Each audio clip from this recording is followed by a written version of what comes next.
સાબર આવાજ ન્યૂઝમાં આપનું સ્વાગત છે। મહારાષ્ટ્રના ધુલે જિલ્લામાં આદિવાસી સાંસ્કૃતિક એકતા માટે અધિવેશનમાં ભાગ લેવા માટે અરવલ્લી અને સાબરકાંઠા જિલ્લાના આદિવાસી ભાઈઓ તથા બહેનો મોટી સંખ્યામાં ઉમટી પડ્યા। ભારત દેશમાં છેલ્લા 31 વર્ષથી સમગ્ર દેશના આદિવાસી ભાઈઓ અને બહેનો દર વર્ષે આદિવાસી સાંસ્કૃતિક એકતા માટે અધિવેશન જુદા જુદા રાજ્યોમાં યોજવામાં આવે છે। તેમાં આ વર્ષે 32મું અધિવેશન મહારાષ્ટ્રના ધુલે જિલ્લામાં મળનાર છે। આ અધિવેશનમાં જવા ગુજરાતના અરવલ્લી જિલ્લાના અને સાબરકાંઠા જિલ્લાના આદિવાસી ભાઈઓ અને બહેનો મોટી સંખ્યામાં ઉમટી પડ્યા છે। તો તેની માહિતી પ્રાપ્ત થતા સાબર આવાજ ન્યૂઝ ચેનલના રિપોર્ટર બાબુભાઈ ખરાડ ઝીંઝુડીએ એક માનનીય આદિવાસી નેતાનો વિડીયો મારફતે માહિતી મેળવી રહ્યા છે। જુઓ વિડીયો। રિપોર્ટર બાબુભાઈ ખરાડી ઝીંઝુડી।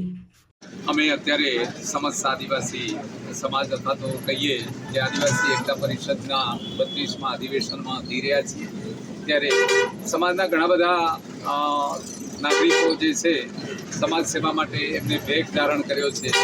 એ પૈકી શ્રી પીજે અસારી સાહેબ છે, સમસ્ત આદિવાસી સમાજના મહામંત્રી છે સ્ટેટ ગુજરાતના। તો એમને આના વિશે આપણે સંદેશો દેવા માટે એમની સામે માઇક લઈને જાઉં છું। શ્રી પીજે અસારી સાહેબ કલ્યાણપુરના વતની છે અને રિઝર્વ બેંક ઓફ ઇન્ડિયામાંથી નિવૃત્ત થયેલા છે। એમને વિશે વાત કરવી જરાક વધારે પડતું કહેવાશે, પણ કુટુંબની કે કોઈની વધારે કંઈ જે ખેવના રાખવી જોઈએ અથવા તો કાળજી રાખવી જોઈએ એ સમસ્ત છોડી અને ફક્ત સમાજ સેવા કરવી એવો વેગ ધારણ કરી અને નીકળી પડ્યા છે અને ઘણા વર્ષોથી સેવા આપી રહ્યા છે। તો એમના વિશે એમના તરફથી સંદેશો શું છે એ આપણે જાણીએ। તો આપણે પીજે અસારી સાહેબ, આપ જણાવો કે આપણે આ જે અધિવેશનમાં જઈ રહ્યા છીએ એનો મકસદ શું છે અને કઈ રીતે આપણે એને આગળ વધારવા માંગીએ છીએ એના વિશે શું કહેવું છે? ખૂબ ખૂબ આભાર, જોહાર। સાબર આવાજના પત્રકાર મિત્રો ખરાડી સાહેબ અત્રે આવ્યા છે અને આજે 32મા આદિવાસી સાંસ્કૃતિક પ્રોગ્રામમાં અમે લોકો બધા જઈ રહ્યા છીએ। ત્યારે ખાસ કરીને આ પ્રોગ્રામમાં સચિવ શ્રી અશોકદાદા ચૌધરી એ એક અથાગ પ્રયત્નો કરી રહ્યા છે અને સમાજમાં આદિવાસી સમાજમાં એક નેતૃત્વ ઊભું કરવાની વાત છે। સમાજને સંગઠિત કરી અને જ્યાં સરકારમાં પોલિસીઓ ગણાય છે ત્યાં એક સાચો નેતા જાય એવા એમના પ્રયત્નો છે। એટલે એમના વિચારોને અમે અનુમોદન આપવા માટે એમની સાથે જોડાયા છીએ। એમની વાત પ્રમાણે ગામમાં કોઈ માણસ ભૂખ્યો ના રહેવો જોઈએ, ગામમાં કોઈ માણસ શિક્ષણથી વંચિત ના રહેવો જોઈએ, ગામનો કોઈ પણ માણસ દવાથી મૃત્યુ ના પામવો જોઈએ।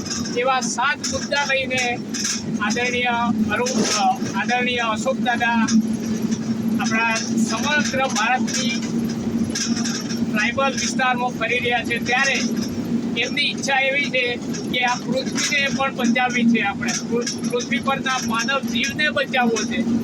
તો એના માટે આપણે આપણી જે આદિવાસીની સંસ્કૃતિ છે એ સંસ્કૃતિને જીવિત રાખવી પડશે, તો જ આ દેશ અને દુનિયા બચી શકે એવું છે।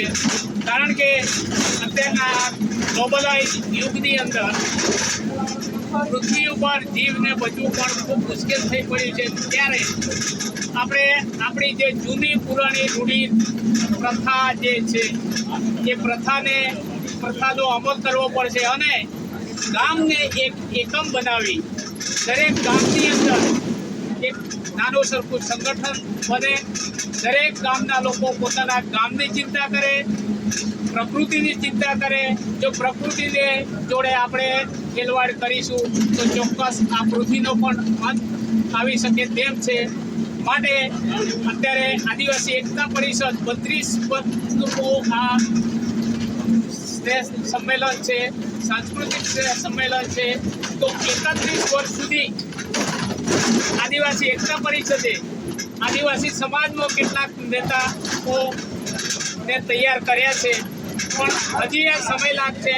કારણ કે આદિવાસી સમાજની અંદર એક સારા સારું નેતૃત્વ ઊભું થાય, સમાજને જે નુકસાન થઈ રહ્યું છે એ નુકસાન અટકાવવામાં જે પોલિસી બને છે ત્યાં એમનો અભિપ્રાય રાખે અને આ રીતે જો સમાજને અને દેશને, દુનિયાને બચાવવી હોય તો આપણે સૌએ ફરી આ પ્રકૃતિને થોડે જવું પડશે, પ્રકૃતિને બચાવવી પડશે અને આ ગ્લોબલાઇઝ જે યુગ છે એમાં પણ આપણે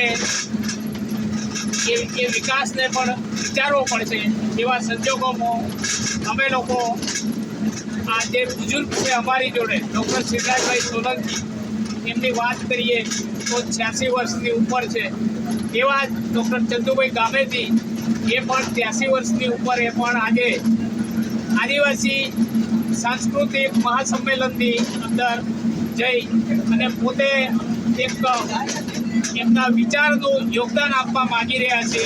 અને જે આપણું આ મિશન છે સંસ્કૃતિ બચાવવાનું, પ્રકૃતિ બચાવવાનું અને દેશ અને દુનિયા બચાવવાની, પૃથ્વી બચાવવાની જે આપણી એક નેમ છે એ નેમને પૂર્ણ કરવા માટેના તમામ પ્રયત્નો થઈ રહ્યા છે.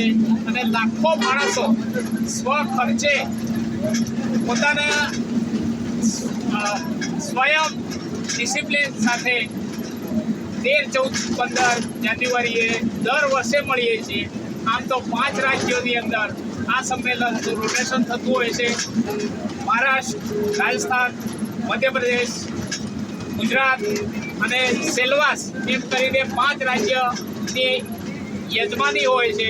પરંતુ આખા દેશમાંથી તમામ જાતિના આદિવાસીઓ એકત્રિત થાય છે અને આજે દેશની અંદર 8% આદિવાસી જે વસ્તી છે એને બચવા માટે શું પ્રયત્નો કરવા જોઈએ એવા એક મિશન સાથે આ 32મું આદિવાસી એકતા સાંસ્કૃતિક મહાસંમેલન યોજાઈ રહ્યું છે 5 જિલ્લા. તો સૌ આદિવાસીઓ ત્યાં એકત્ર થાય છે અને પોતાની ઓળખને ટકાવી રાખવા માટેના પ્રયત્નો કર્યા છે. બસ જય હિન્દ, જય ભારત, જોહાર, જય આદિવાસી. સરસ વિજય અસારી સાહેબ, આપે કીધું કે આ દુનિયાને ટકાવી રાખવા માટે કુદરત સાથે ખેલમાર કરવાના નથી. આવા ન્યૂઝ જોવા માટે સાબર આવાઝ યુટ્યુબ ચેનલને સબસ્ક્રાઇબ કરો અને લાઇક કરો, જેથી હવે પછીના દરેક સમાચાર સબસ્ક્રાઇબ કરેલા હશે તેઓને નવા સમાચારની માહિતી મળી જશે.